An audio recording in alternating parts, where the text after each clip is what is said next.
राष्ट्रपिता महात्मा गांधी के जरिए 96 साल पहले आजादी के दिनों में औपनिवेशिक भारत में ब्रिटिश शासन के जरिए लगाए गए नमक कर के खिलाफ किए गए आंदोलन दांडी मार्च की आज यानी कि 12 मार्च को वर्षगांठ है और इस अवसर पर राष्ट्रपिता को पूर्व सीएम अशोक गहलोत ने श्रद्धांजलि देते हुए पैदल दांडी मार्च निकाला।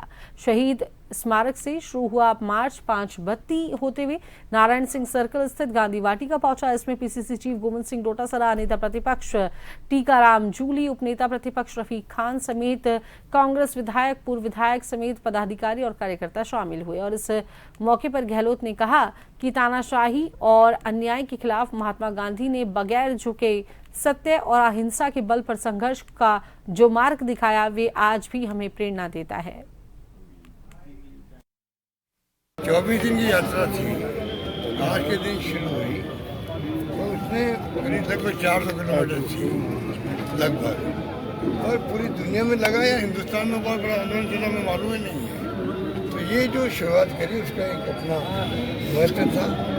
और जिस प्रकार से गांधी जी ने करीब 78 अपने साथियों लेकर के यात्रा करी थी, तो मैं समझता हूँ कि आज का दिन मनाने का मायने ये है जो हालात आज देश में बन गए हैं, जो हम देखते हैं कि डेमोक्रेसी खतरे में है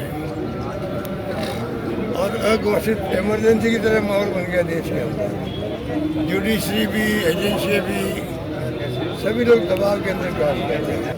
लोगों को आंदोलन करने के लिए स्थान मुहैया नहीं कराया जाता है। जो अगर कोई सोशल मीडिया पे भी कुछ लिख देता है तो उसको जेलों में डाला जा रहा है। लोगों की आवाज़ को सुना नहीं जा रहा है। लोग परेशानी में हैं, मर रहे हैं, अपराध बढ़ रहे हैं, लेकिन देश के प्रधानमंत्री जी केवल और केवल झूठ के सहारे और तानाशाही पूर्वक रवैया करके इस देश को चला रहे हैं। मैं समझता हूँ कि ऐसे में आप समझ सकते हैं कि इस यात्रा का कितना बड़ा संदेश एक प्रदेश और देश में जाएगा, ये हम सब जानते हैं इस बात को।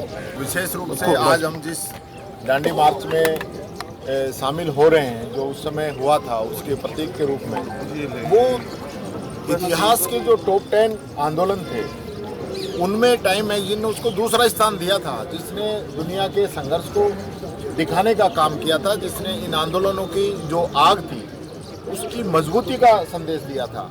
गांधी जी के इस आंदोलन को बहुत विशेष रूप से देखा जाता है। और मैं समझता हूँ जब नमक पे टैक्स लगाया तो गांधी जी ने ये कहा कि ये तो हवा पानी की तरह जनता का अधिकार है, इस पे किस चीज़ का टैक्स।